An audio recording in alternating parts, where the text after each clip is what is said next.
இனிய தோழர்களே தோழியரே, நான் உங்கள் சிப்லால இருந்து பேசுகிறேங்க. ஒரு தோழி கேட்டிருந்தாங்க, பின்கழுத்து ஆழமானா நாங்கள் என்ன பண்ணுறது? அதாவது பின்கழுத்து நீங்கள் சொல்கிறது ஃபுல்லாக அகலமாக இருக்கும்பொழுது நீங்கள் சொல்கிறது வைக்கலாங்க. ஆனால் வெறும்னே கீழே மட்டும் ரொம்பவே ஆழம் வந்துடுதுன்னா அப்போ நாங்கள் என்ன பண்ண முடியும்? இந்த மாதிரி ஃபுல்லாக வச்சோம்னா மற்ற இடம்லாம் எங்களுக்கு க்ளோஸராக தான் இருக்குது, ஆனால் குழிவாக கீழே மட்டும் ரொம்ப குழிவாக ஆயிடுதுங்க. அதுக்கு எதனா ஒரு சொல்யூஷன் சொல்லுங்கன்னு சொல்லியிருந்தாங்க. இந்த வீடியோவில் நான் உங்களுக்கு அதை பற்றி சொல்கிறேன். வாங்க வீடியோவுக்கு போகலாம்.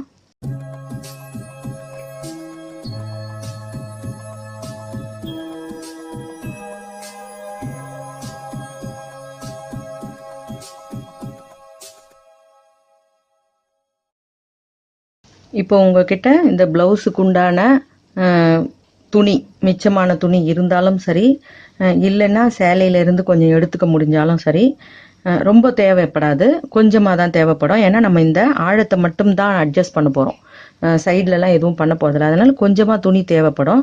உங்களுக்கு அப்படி எதுவுமே கிடைக்கலன்னா அந்த புடவையோட டிசைனில் எதனா அந்த மாதிரி கலர் இருந்துச்சுன்னா, அந்த மாதிரி உங்ககிட்ட பிளெயின் துணி இருந்துச்சுனாலும் நீங்கள் இந்த மாதிரி ஒரு இது பண்ணி அதை செட் பண்ணி பயன்படுத்திக்கலாம். இப்போ இந்த மாதிரி துணியில் நல்லா ஸ்ட்ரெயிட்டாக நீங்கள் கட் பண்ணிக்கோங்க.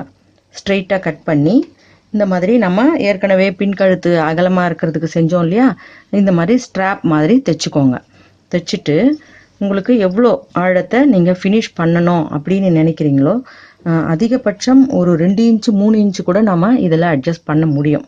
சரியா? நான் உங்களுக்கு அந்த 2 ஸ்டெப்புமே நான் உங்களுக்கு சொல்கிறேன். இதில் 2 ஸ்டெப்பாக பண்ணும்பொழுது ஒரு ஸ்டெப்பில் 1 இன்ச்சு 1.5 இன்ச்சு கம்மி பண்ணலாம். 2 ஸ்டெப்பாக செய்யும்பொழுது ஒரு 3 இன்ச்சு வரைக்குமே கூட நம்ம கம்மி பண்ண முடியும். சரியா?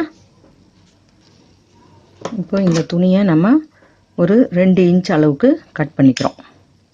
சரியா? 2 அல்லது 1.5 இன்ச்சு உங்களுக்கு எவ்வளோ தேவையோ அது மாதிரி. அதான் 2 ஸ்டெப்பாக இருக்கும் பொழுது உங்களுக்கு 3 இன்ச்சு கம்மியாக வேணும்னா நீங்கள் 2 இன்ச்சாக 2 அடுக்கு செய்ய போகிறோம் இல்லையா, அதுக்காக 2 அடுக்காக நீங்கள் 2 இன்ச்சாகவும் கட் பண்ணிக்கலாம். அந்த டிசைனை பார்த்தீங்கன்னா உங்களுக்கு அது எப்படி கொடுக்கணுன்ற ஐடியா உங்களுக்கு கிடைச்சிரும். ரொம்பவே சிம்பிள் டிசைன் தான்.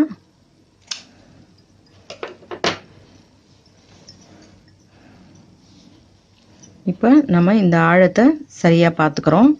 நமக்கு ஏற்ற வேண்டிய அளவு அப்படின்னு நினைக்கிற இடத்த குறிச்சிக்கோங்க. இப்போ இவ்வளோ வரைக்கும் உங்களுக்கு வரக்கூடாது, எனக்கு இந்த அளவு அதிகமாக இருக்குங்க அப்படின்னு சொல்கிறாங்கன்னா, நீங்கள் இந்த ஷோல்டர்லேருந்து கரெக்டாக 2 பக்கமும் ஈவனாக வச்சு எந்த பக்கம் அவங்க எந்த அளவு அவங்க காமிச்சாங்களோ அந்த அளவை நீங்கள் குறைக்கணும் பொழுது நீங்கள் ஒரு பக்கம் மட்டுமே மார்க் பண்ணக்கூடாது, 2 பக்கமுமே ஈவனாக இருக்கணும்னு பண்ணிக்கோங்க. சரியா? இது பாருங்கள். ஓகேவா? இப்போ இந்த 2 பக்கமும் நம்ம ஷோல்டர்லேருந்து வச்சு பார்த்தோம்னா அந்த கரெக்டான அளவு நமக்கு கிடச்சிரும். இப்போ இந்த பக்கத்தில் இருந்து நமக்கு இவ்வளோ ஆழம் ஏறப்போகுது அப்படின்னு, இந்த ஆழத்துலேருந்து இது வரைக்கும் நம்ம வரப்போகிறோம் அப்படின்னும் பொழுது என்ன பண்ணலான்னு பாருங்கள்.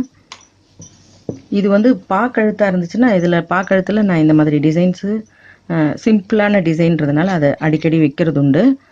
இப்போ உங்களுக்கு இங்கேருந்து நம்ம ஸ்டார்ட் பண்ணுறோம் அப்படின்னும் பொழுது உங்களுக்கு இந்த ஓரத்தில் இந்த ஓரமெல்லாம் உங்களுக்கு ஒரே அளவாக தேவைப்படும். இந்த சென்டரில் எல்லாம் உங்களுக்கு நல்ல லென்த்தாக தேவைப்படும். சரியா?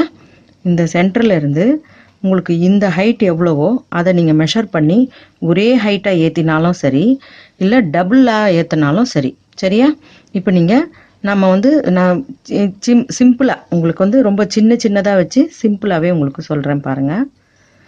ஏன்னா உங்களுக்கு அந்த இவ்வளோ லென்த்துக்கு ஏற்றும் பொழுது உங்களுக்கு கொஞ்சம் அந்த குழப்பம் வர்றதுக்கு வாய்ப்பு உண்டு.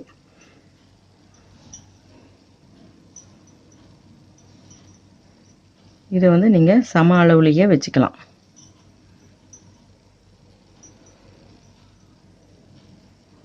சரியா? இப்படி ஃபஸ்ட்டு ஒரு அடுக்கு வச்சுட்டு உங்களுக்கு எவ்வளோ தேவையோ, அதாவது இந்த கார்னர்லாம் நீங்கள் டிசைன் இந்த மாதிரி கொடுக்கும்பொழுது அங்கே கொடுக்க முடியாது. பானைக்காக இருந்தால் உங்களுக்கு ஃபுல்லாகவே கவர் ஆகும்.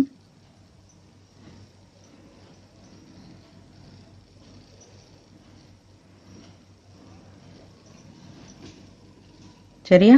இப்படி வச்சுட்டு நம்ம இந்த இடத்துல அப்படியே ஒரு ஸ்டிச்சு ஓட்ட போகிறோம்.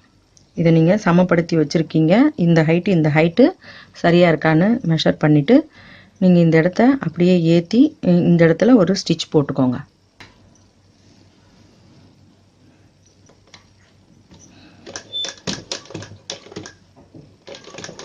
கொஞ்சம் ஈடு தாழ்த்தி வந்தாலும் நீங்கள் பயப்பட வேண்டாம். நம்ம அதை எக்ஸஸாக இருக்கிறத நம்ம கட் பண்ணிடலாம். இங்கே கீழே மட்டும் உங்களுக்கு கரெக்டான இதில் வைக்கிறீங்களான்னு பார்த்துக்கோங்க. மேலே வர்றதை நம்ம கட் பண்ணி அதை போட்டுடலாம். ஒன்றும் அது பயம் இல்லை.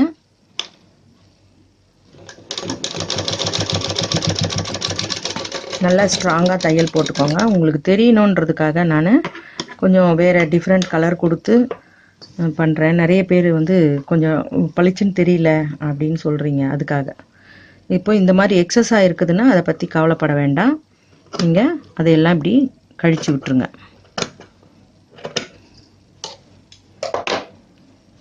பிறகு இதே துணியை நீங்கள் இப்படி இன்னொரு டைப்பு பைப்பிங் இது நான் உங்களுக்கு அது பிற்பாடு சொல்லித்தரேன். இப்போ இங்கேருந்து இங்கே வரைக்கும் நம்ம பைப்பிங் கொடுக்க போகிறோம். ஆனால் ஃபஸ்ட்டு இந்த துணியில் நம்ம இப்போ அட்டாச் பண்ணின இந்த பெல்ட் இதில் தான் நம்ம ஃபஸ்ட்டு இதை சேர்க்க போகிறோம்.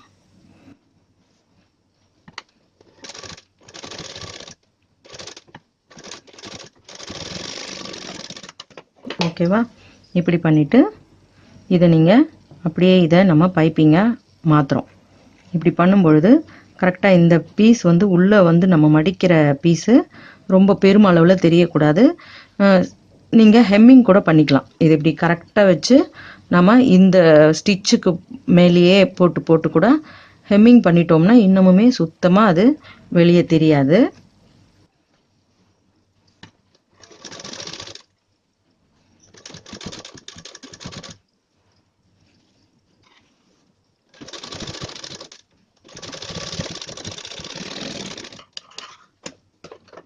இப்போ இது இப்படி பண்ணிட்டோம் இல்லையா? இந்த இடத்துல நம்ம இது கொஞ்சம் பிசுறு இப்படி தெரியாத மாதிரி இப்படி உள் பக்கத்தில் இப்படி மடித்து இங்கே வச்சு நம்ம இந்த நெக்கோட போர்ஷனை இந்த இடத்துல வச்சு ஒரு ஸ்டிச் இங்கே ஓட்ட போகிறோம். அதே மாதிரி இந்த பக்கமும் பண்ண போகிறோம். சரியா?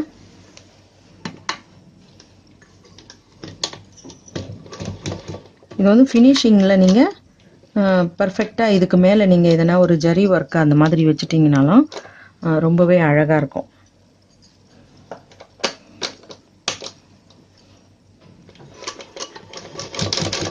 ஏன்னா நம்ம போட்ட ஸ்டிச்சஸ்லாம் வெளியே தெரியாத மாதிரி அது மேலே நம்ம மேலும் மேலும் ஒரு அழகுபடுத்தி விட்டுறலாம்.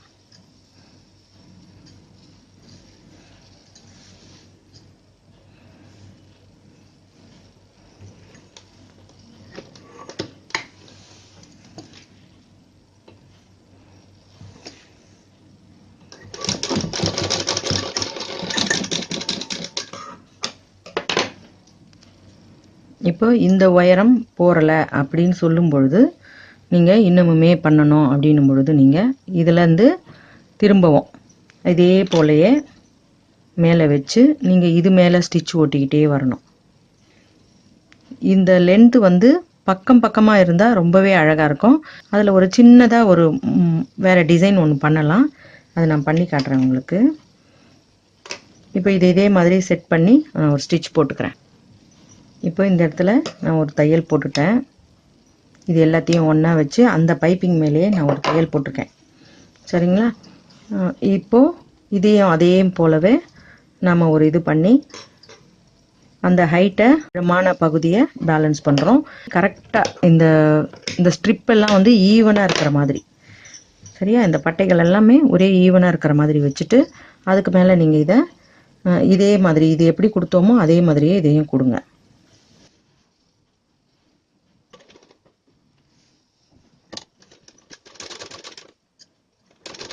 நம்ம இது எந்த அளவுக்கு அகலம் கொடுத்தோமோ அதே மாதிரி தாங்க இதுலேயும் வச்சு நம்ம தைக்கணும். அது ஒரு அளவாகவும் இது ஒரு அளவாகவும் தைக்காதீங்க. நம்ம எது செஞ்சாலும் அது ஒரு மாடல் தான். நம்ம வந்து அது புதுசாக ட்ரை பண்ணலாம், தப்பு இல்லை. நான் செய்கிறத உங்களுக்கு சொல்கிறேன், அவ்வளோதான். நீங்கள் வந்து புதுசாக ட்ரை பண்ணிங்கனாலும் புதுசாக வேறு விஷயம் கிடைக்கும்.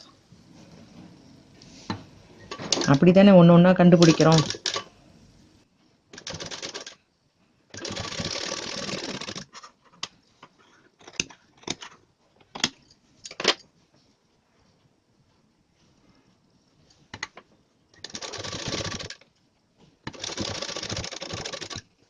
இது நீங்கள் ஸ்டிச்சு போடுறத விட ஹெம்மிங் பண்ணால் இன்னமுமே வெளியே தெரியாமல் இருக்கும்.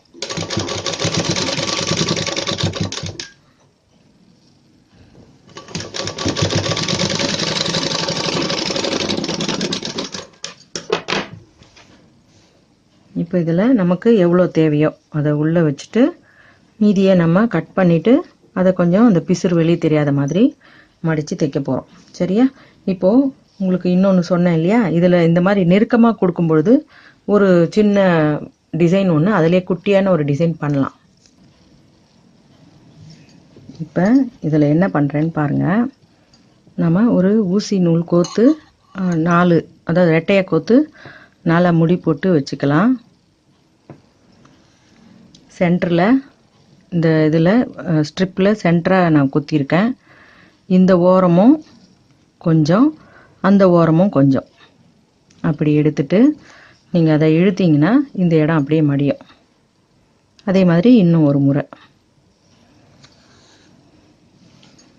நான் பெரும்பாலும் வந்து பானைக்கு கேட்குறவங்களுக்கெல்லாம் இந்த டிசைனை வச்சு விட்ருவேன். ரொம்ப சிம்பிளான டிசைனாக வேணும் அப்படின்னு கேட்பாங்க. அந்த மாதிரி ஆட்களுக்கு இது மாதிரி வச்சு விட்ருவேன். இப்போ நீங்கள் இதை அப்படியே ஒரு முடிச்சும் போட்டு பின்னாடி ஒரு முடிச்சு போட்டுருங்க.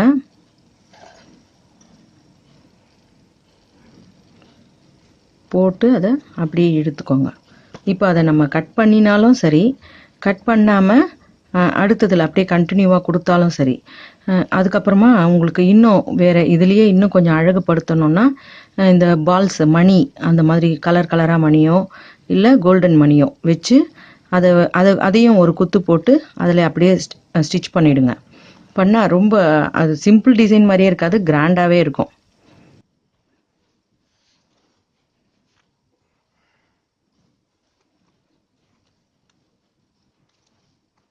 அது வந்து நம்ம கட் பண்ணணும்னு கூட இல்லை, அப்படியே அது உள்ளே இருந்தாலும் ஒன்றும் இதுவாக தெரியாது. நீங்கள் இன்னும் அதில் மணி வச்சு இந்த பக்கம்லாம் வந்து இந்த ஸ்ட்ரிப்லலாம் கூட நீங்கள் சின்ன சின்னதாக கோல்டன் லேஸு அதெல்லாம் வச்சிங்கன்னா ரொம்ப கிராண்டான ப்ளவுஸாகவே மாறிடும் இது.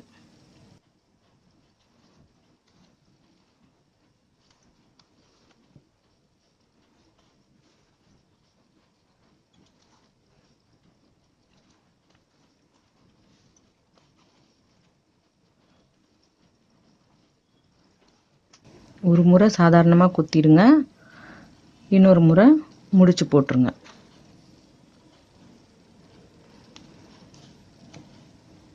இப்போ அந்த மாதிரி குத்திட்டு அந்த நம்ம கீழே கொண்டு போகிறதுக்கு முன்னாடி ஒரு மணியை அப்படியே அது உள்ளே கோத்துட்டு அப்படியே கீழே கொண்டு போனீங்கன்னா மணி வந்து மேலே நிற்கும்.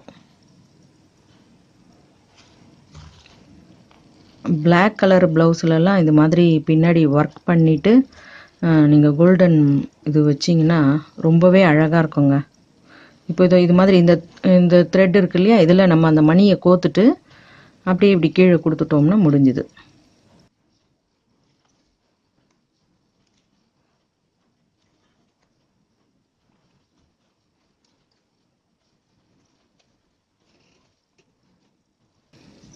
இப்போ இதே மாதிரியே கூட நீங்கள் மேலேயும் பண்ணலாம்.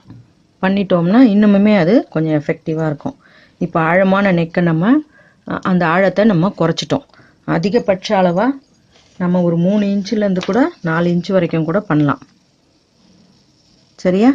இப்போ இது கிட்டத்தட்ட ஒரு 2.5 இன்ச்சுக்கு கிட்ட நான் ஹைட் எழுப்பியிருக்கேன். உங்களுக்கு வேணும்னாலும் இன்னமும் ஒரு ஸ்ட்ரிப்பும் இதில் வச்சு இதே மாதிரி பண்ணிங்கன்னா அதை ஆழத்தை பொறுத்து நீங்கள் எவ்வளோ ஏற்றணும்னு நினைக்கிறீங்களோ அந்த அளவுக்கு நம்ம ஒரு 4 இன்ச்சு கிட்டக்க கூட பண்ண முடியும். சரிங்களா? இப்போ உங்களுக்கு இந்த வீடியோ பிடிச்சிருந்தா எனக்கு லைக் கொடுங்க, கமெண்ட் கொடுங்க, ஷேர் பண்ணி சப்ஸ்கிரைப் பண்ணுங்கள். பெல் ஐக்கான் அழுத்துனீங்கன்னா நான் போடுற வீடியோஸ் உங்களுக்கு தொடர்ச்சியாக கிடைக்கும். மிக்க நன்றி. வணக்கம்.